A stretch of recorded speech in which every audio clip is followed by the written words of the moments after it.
BBC Africa Eye cancels Blood Parliament screening, shocking developments. In a surprising turn of events, the highly anticipated private screening of the documentary Blood Parliament was abruptly cancelled by BBC Africa Eye just hours before it was set to begin in Nairobi. This decision left many guests in disbelief, especially considering the documentary had only been released earlier that day, on April 28, 2025, and had already garnered significant attention. In an email sent to attendees, BBC Africa Eye expressed their regret, stating they were no longer able to proceed with the event. While the exact reasons for this last-minute cancellation remain unclear, the media agency assured everyone that they were actively seeking alternative solutions to share the documentary with the public. The cancellation was particularly disappointing as a panel discussion was planned to follow the screening, focusing on the intense protests surrounding the finance bill on June 25, 2024, where Parliament was notably occupied. This documentary aims to shed light on those events, making the cancellation even more poignant. Before the cancellation, the event had been fully booked, and organizers had even advised the press to refrain from bringing large video equipment due to space limitations. The buzz surrounding Blood Parliament was palpable, with nearly 1 million views on YouTube within just a day of its release. The documentary has sparked a wave of discussions online, with many Kenyans calling for accountability from various authorities, including the Independent Policing Oversight Authority, IPOA, and the Kenya Defence Forces, KDF.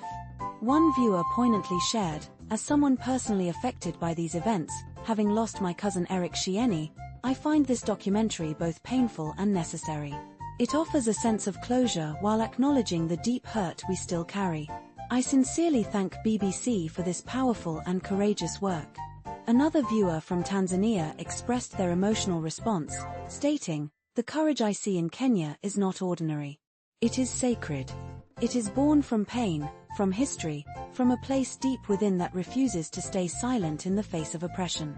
The documentary has also drawn attention from political figures, with Senator Crystal Asige questioning the involvement of military-trained soldiers in the protests, while investigative journalist John-Allan described the documentary as a devastating account of the tragic events that unfolded on June 25. Despite the controversy, the documentary has been praised for its thorough investigation, piecing together a timeline of events that led to the tragic deaths of protesters like David Chege, Eric Shieni, and Erickson Mutisia. It identifies key individuals, including a KDF soldier who allegedly opened fire on protesters and a plainclothed police officer who incited the use of live ammunition. While the producers and journalists behind the documentary remain unnamed for safety reasons, their work has not gone unnoticed. The documentary has ignited a call for justice and accountability, with many urging the International Criminal Court, ICC, to investigate the events depicted. However, not everyone is supportive of the documentary's release. Homa Bay Town MP Peter Kaluma has called for a government ban on the BBC, claiming the documentary is insightful and could lead to chaos in Kenya.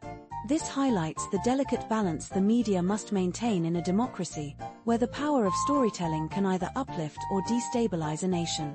As the dust settles on this unexpected cancellation, the conversation around Blood Parliament continues to grow, leaving many eager to see how BBC Africa Eye will navigate this situation and whether they will find a way to share this important documentary with the public.